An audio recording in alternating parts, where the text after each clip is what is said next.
Very good afternoon student and my dear friend. जो हमने last video में discuss किया था फैक्टर अफेक्टिंग एंजाइमेटिक एक्शन पर डिस्कस किया था। हमने लास्ट वीडियो में जो डिफरेंट टाइप्स के फैक्टर के बारे में बताया था, तो उसमें से जो फर्स्ट फैक्टर था वो कंसंट्रेशन ऑफ एंजाइम।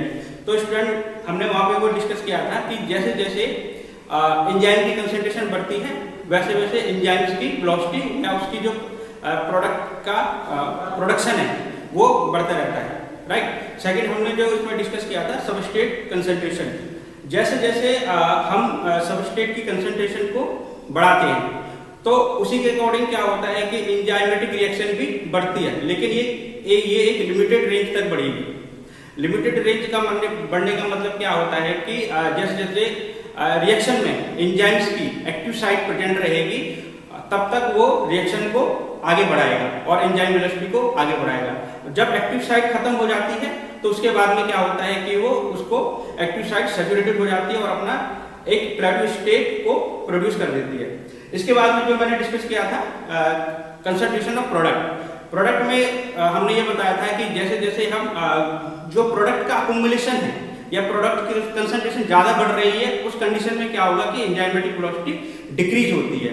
इसका रीजन क्या है? इसका रीजन ये है कि जो एंजाइमेटिक जो वेलोसिटी डिक्रीज होने की क्या कारण है कि जो प्रोडक्ट है वो एक्टिव साइट के साथ बाइंड होता है। बाइंड भी कैसा होगा? लूजली तरीके से बाइंड होता है, जिसके कारण क्या होता है कि उसकी प्रोडक्शन और एक्टिविटी हमेशा कम हो जाती है।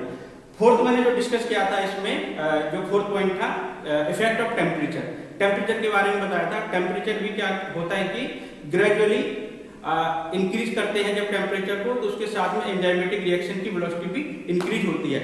लेकिन ये जो वेलोसिटी है केवल ऑप्टिमम लेवल तक ही इंक्रीज होगी, क्योंकि जो उसका ऑप्टिमम टेम्परेचर हर एंजाइम्स का होता है वो अलग अलग होता है, जिसमें ऑलमोस्ट जो एंजाइम का टेम्परेचर है 40 से 45 डिग्री सेल्सियस तक होता है। अगर इससे ज्यादा टेम्परेचर हम रखते हैं एंजाइम्स को किसी भी रिएक्शन को करने के लिए, तो एंजाइम्स में क्या हो सकता है कि उसके स्ट्रक्चर में कहीं ना कहीं इसको डैमेज हो सकता है या उसको एंजाइम्स इनएक्टिव फॉर्म में काम हो सकता है, राइट। तो आज जो हम हैं जो डिस्कस करेंगे वो हम करेंगे effect of pH on enzymatic concentration. This is the fifth point of factor affecting effect of pH on enzymatic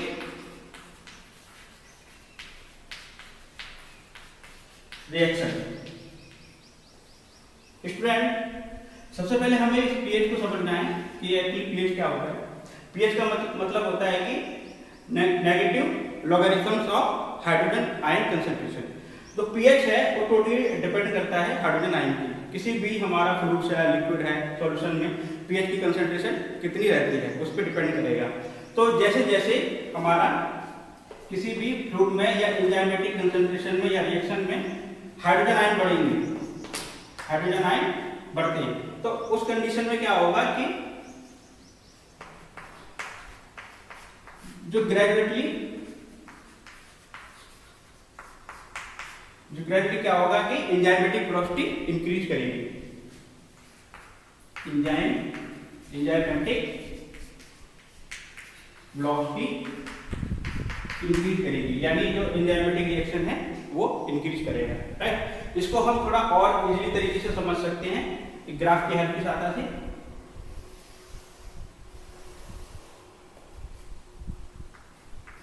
right, यहां पर क्या होगा वाई एक्सिस पे स्टूडेंट वाई एक्सिस पे हम वेलोसिटी यानी एंजाइम वेलोसिटी को रखेंगे और जो एक्स एक्सिस है उस पे पीएच कंसंट्रेशन को रखते हैं, पीएच को रखते हैं। तो धीरे धीरे क्या होगा कि स्टार्टिंग में जैसे जैसे हम पीएच को इंक्रीज करेंगे वैसे वैसे एंजाइमेटिक वेलोसिटी इंक्रीज होगी। तो कुछ ग्राफ है इस तरीके से आएगा, जो ग्राफ है इस तरीके से आएगा। लेकिन जब ये ऑप्टिमम रेंज तक पहुंचेगा, this is called optimum range, यहां पर हम ऑप्टिमम रेंज को बोल सकते हैं, राइट। तो ऑप्टिमम रेंज के बाद में ये क्या होगा कि यहां के बाद जो एंजाइमेटिक वेलोसिटी इसकी डिक्रीज होने लगेगी, राइट। तो यहां पर जैसे अगर हम बात करें कि जो ऑप्टिमम पीएच जो होता है हमारा ऑलमोस्ट एंजाइम्स का या अधिकतर सभी एंजाइम्स का वो 6 to 8 होता है। यानी इसका मतलब क्या होता है कि अधिकतर एंजाइम्स जो है हमारे 6 to 8 pH के ऊपर बेसिकली काम करते हैं। लेकिन इसमें भी कुछ एक्सेप्शन है, जहां पर जैसे उनके कुछ एग्जांपल है, जैसे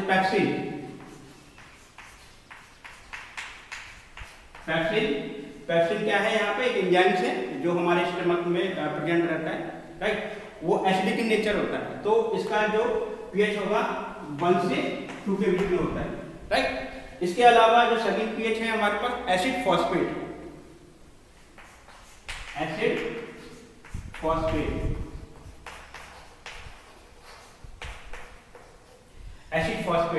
और एसिड फॉस्फेट का जो पीएच होगा 4 to 5 के बीच में होगा। और इसके होता है अल्कलाइन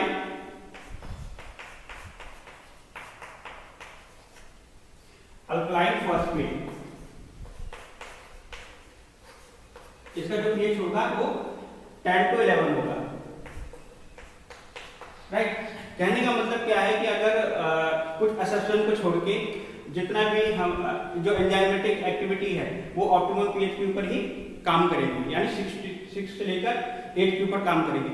अगर इस ऑप्टिमम पीएच से कोई पीएच अगर इंक्रीज होता है या इससे आपका डिक्रीज होगा, तो उस कंडीशन में क्या होगा कि एंजाइमेटिक एक्टिविटी आपकी इनएक्टिव हो जाती है, राइट। उसे हम क्या बोल सकते हैं कि जो inactive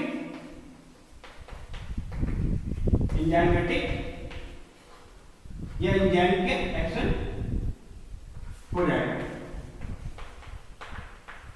right.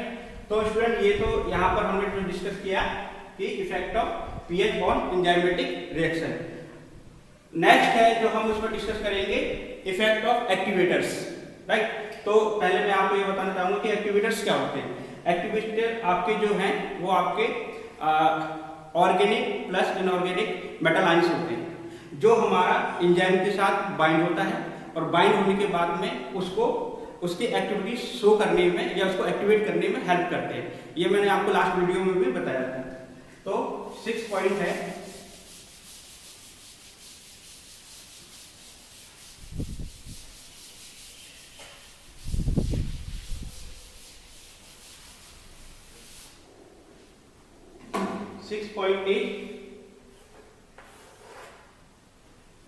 Effect of activator.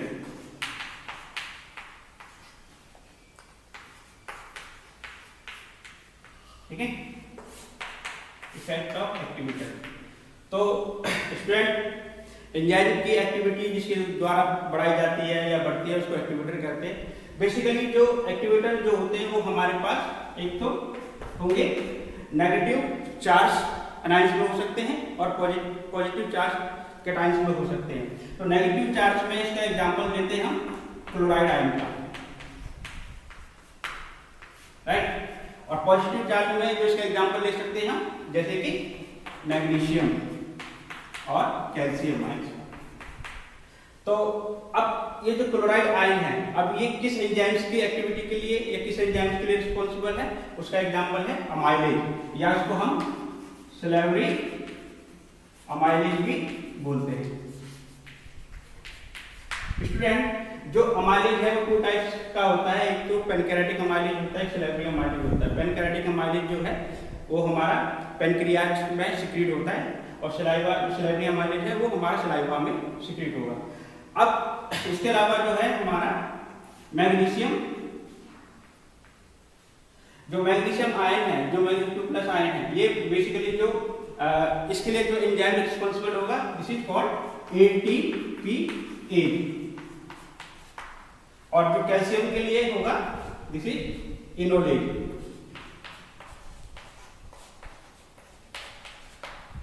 तो these are the enzymes which is responsible for positive and negative metal ions या एक्टिवेटर। अब मैं इसमें कुछ 2 टाइप्स के एक्टिवेटर्स होते हैं। The first one is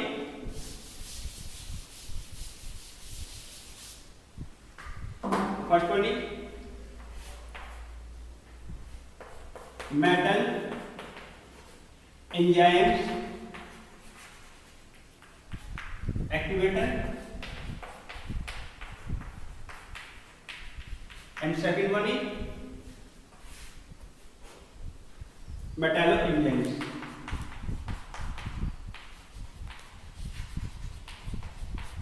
metallo enzymes student in दोनों का जो काम क्या है वो एंजाइम्स को एक्टिवेट करना ही है। बस बेसिक डिफरेंस इसमें क्या है कि मेटल एंजाइम एक्टिवेटर में कि ये एंजाइम के साथ में लूजली अटैच रहता है, राइट। लूजली अटैच का मतलब क्या है कि इसके अंदर जो कोवलेंट बॉन्ड फॉर्मेशन है वो कम रहती है, ठीक है। कोवलेंट बॉन्ड फॉर्मेशन कम रहती है ताकि इससे क्या होगा कि दूसरा जो एनाइंस है, जो दूसरा एनाइंस है वो आसानी से इसमें जुड़ जाता है, right. But in the case of Metlo enzymes में क्या होगा कि इसके अंदर जो एंजाइम्स है, एंजाइम्स के साथ में जो भी आयंस है, जो भी मेटल्स है, वो इसके स्ट्रांगली इससे साथ बॉन्डेड रहते हैं और इजीली तरीके से ये वहां से सब्सट्रैक्ट हो नहीं सकते या एक्सट्रैक्ट नहीं हो सकते, राइट। तो ये दोनों के दोनों जो क्या करते हैं, ये एंजाइम्स की एक्टिविटी को बढ़ाते हैं, राइट। अब हम जो नेक्स्ट फैक्टर है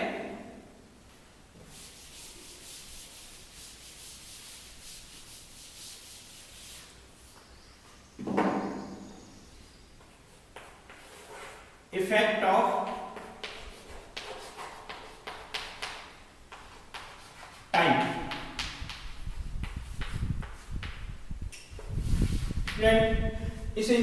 इस जो पैरामीटर है इसको आप अपनी अंडरस्टैंडिंग से भी समझ सकते हैं। जैसे मैंने अभी यहाँ पे बात की थी, ऑप्टिमम टेम्परेचर होना चाहिए, ऑप्टिमम पीएच होना चाहिए। अगर किसी भी जो रिएक्शन है, एंजाइमेटिक रिएक्शन में ऑप्टिमम टेम्परेचर होगा, राइट, या ऑप्टिमम पीएच होगा,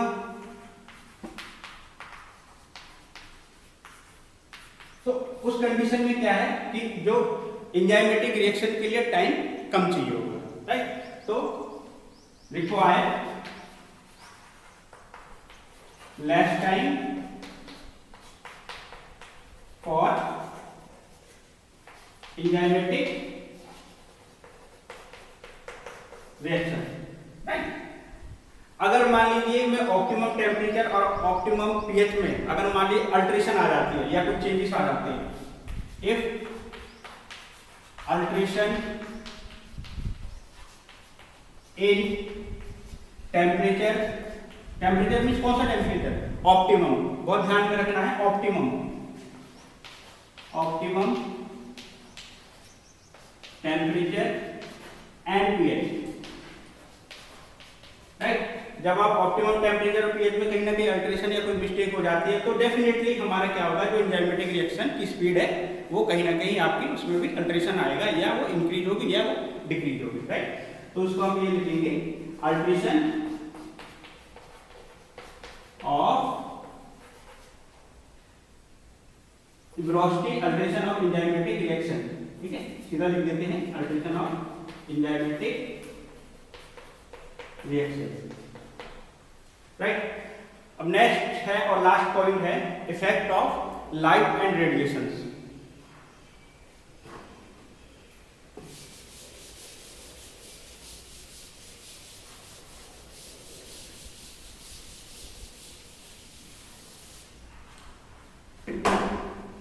एक पॉइंट है effect of light and radiation.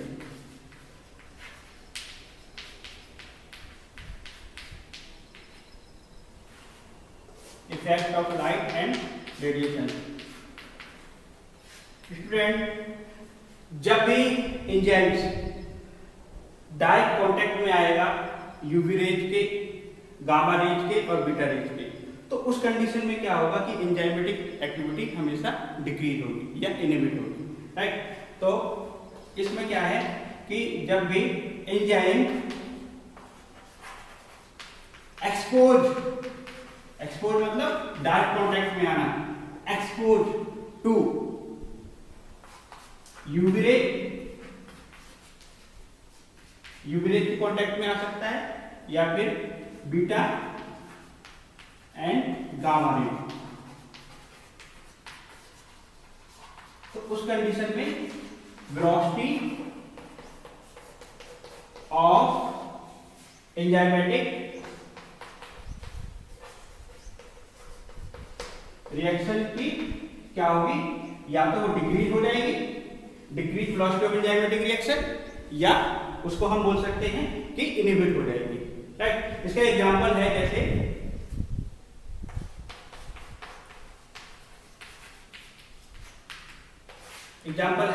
जैसे एंजाइम्स है, मैंने अभी आपको डिस्कस करा था सलाइवरी अमाइलेज एंजाइम्स के बारे में। सलाइवरी अमाइलेज एंजाइम्स क्या है, वो सलाइवा से हमारा सिक्रीट होता है, वो डाइजेशन में हेल्प करेगा। डाइजेशन में आपका कार्बोहाइड्रेट, प्रोटीन, फैट, इन सबको वो क्या करता है, मैकेनिकल ब्रेक डाउन करता है वो, ठीक है। तो इसमें जो सलाइवरी अमाइलेज है, ठीक, अगर एक सलाइवरी अमाइलेज है यूवी रेज के कांटेक्ट में आता है, तो यूवी रेज के कांटेक्ट में आएगा तो इसकी जो एंजाइमेटिक एक्टिविटी क्या है वो खत्म हो जाएगी, या एंजाइमेटिक एक्टिविटी इनएक्टिव हो जाएगी, right. Contact to UV raise,